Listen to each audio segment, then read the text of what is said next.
Well, if you lived to be 100 years old and could show just one item to represent your life during that time, what would that item be? That is the big question Tony posed to a local woman recently, and her answer is coming up in today's Show and Tell.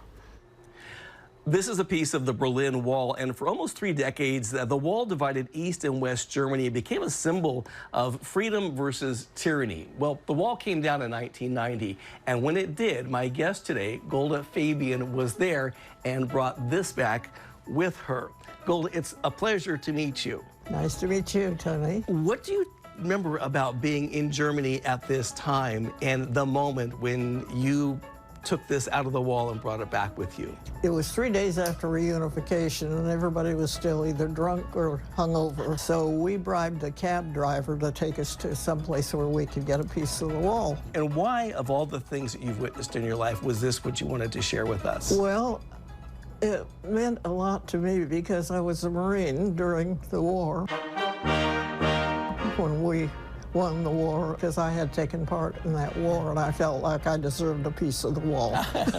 No one's going to argue that with you. I spent 2 years of my life in the service, so I felt I earned that little piece of concrete. In May, you turned 100, so you've seen plenty. I've seen a lot. And in 1944, that's when you enlisted in the Marines.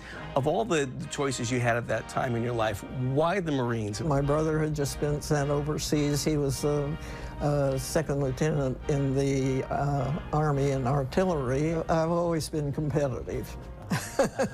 Thought if I went in, I could get the war over quicker.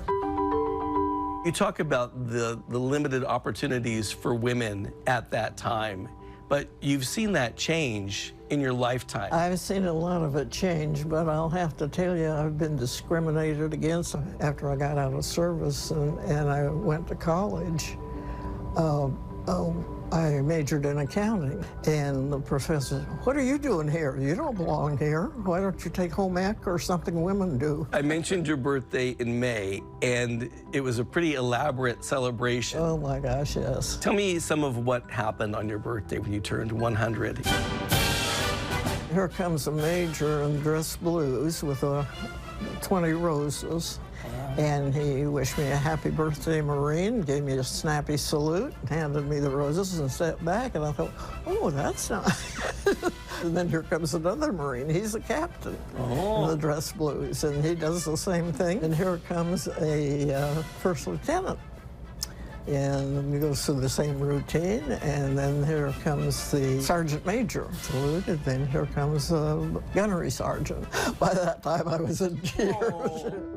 Congratulations on your 100th birthday. I'm glad that you were finally honored in a way that you seem to deserve, obviously, with the life you've lived. And thank you for sharing this piece of history with us as well. It's been great to meet you. Thank you for I'm coming back. Hearing my story. Yeah, I want to hear more. Definitely want to hear more, Golda. My gosh, you wanted to, too. You said you could have stayed there for hours longer. Yeah, and I'm going to go back. She's a delightful person and just had so much to say about so many things. Yeah, she seems like a spitfire, too. You know, she seems like somebody you'd love to spend some time with. Yeah, we were asking, is she the oldest living female Marine? And there's, it's hard to keep track of exactly who's who. She goes, well, I would like to be. She mentioned her competitive nature. She's competitive. So she's going to go for it. I'm going to win this one. Yeah. But as one of the oldest in the country. Exactly. Oh, yeah, clearly. And I always ask people, from that era, what is the secret to living this long, healthy life? She said, well, I never smoked. And she goes, but I did drink. I was a Marine after all.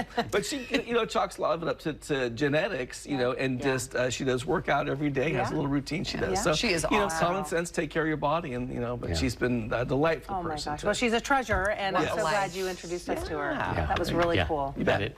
Loved it.